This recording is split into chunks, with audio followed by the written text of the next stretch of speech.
Since our book list application is going to list a whole bunch of books that we can add, edit, and delete, we want to go ahead and add a book controller with screens that are going to follow the add, edit, delete, or CRUD paradigm. So the first thing that we need to do is go back into the module that we created, which is our book list module. And inside of the source folder, we want to drill down until we come to the controller folder that we've added. The controller folder is where our actual book controller PHP source file is going to live. So the first thing we'll do is let's go ahead and just create that file.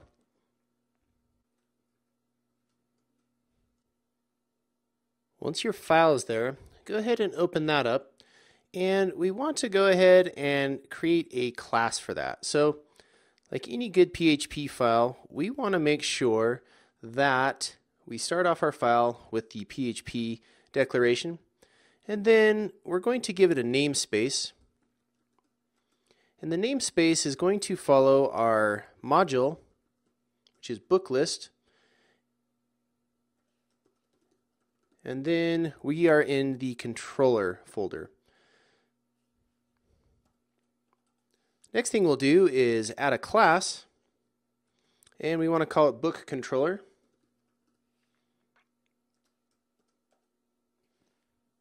And that's our basic controller class. We're not quite done though. We need to actually extend part of the Zend framework. And so when you're creating a controller in Zend, you want to go ahead and extend the abstract action controller. The abstract action controller actually provides a lot of the routing and the controller actions such as parameter marshalling and other aspects of your requests and response. So this controller base class actually provides a lot of benefit for us. To utilize that class, we actually have to import it. So we're going to use a use statement, and we'll go ahead and import Zend MVC controller and abstract action controller. So that kind of comprises the basic book controller class. We can go ahead and add some action methods now, and these will follow our CRUD screens. So I'm going to go ahead and stub out the index action, the add action,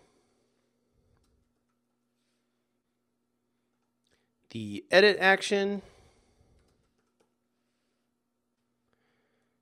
and last is the delete action. For now, I'm going to leave these functions empty. We'll actually come back and add some code to these later, but this is just kind of getting our basic controller in place and ready to go. The next step that we want to do is we want to actually add views for each of these action methods or functions that we've created. So we add the supporting view templates over in the view folder in our module, and we want to go into the book list book folder, and inside of here we're going to go ahead and create 4 view PHTML templates. First one is add,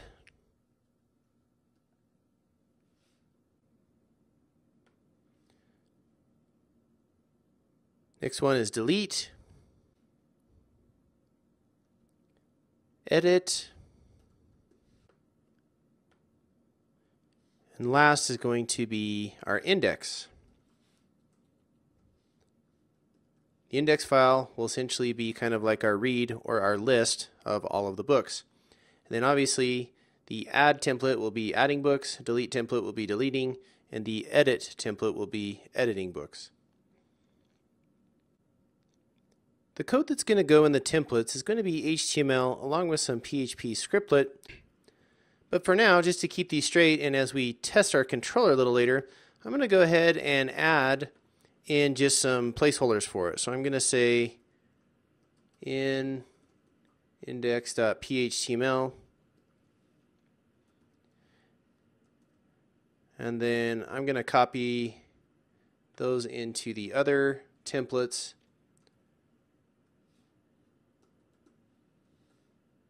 just so I know where I'm at as I browse to these before we actually code in the methods.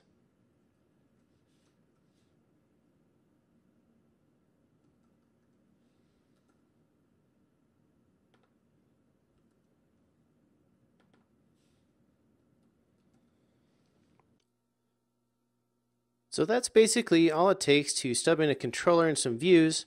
Obviously they don't do anything yet, and we also need to tell Zend how they're going to get wired up and loaded. So let's go ahead and talk about that next.